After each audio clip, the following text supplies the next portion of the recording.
અમદાવાદમાં અમરાઈવાડી સ્થિત શિવમ સ્કૂલની ડીઈઓની નોટિસ। શિવમ વિદ્યાલયે ધાબા પર મોબાઈલ ટાવર ઊભો કરતા નોટિસ।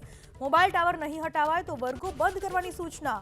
રૂબરૂમાં હાજર રહી ખુલાસો કરવા ડીઈઓની નોટિસ।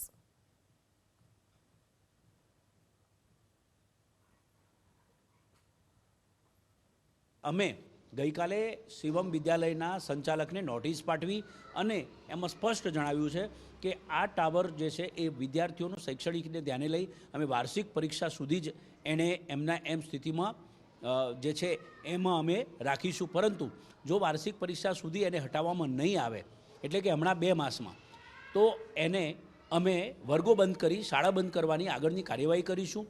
વિદ્યાલયે ધાબા પર મોબાઈલ ટાવર ઊભો કરતા નોટિસ। મોબાઈલ ટાવર નહીં હટાવાય તો વર્ગો બંધ કરવાની સૂચના। રૂબરૂમાં હાજર રહી ખુલાસો કરવા ડીઈઓની નોટિસ।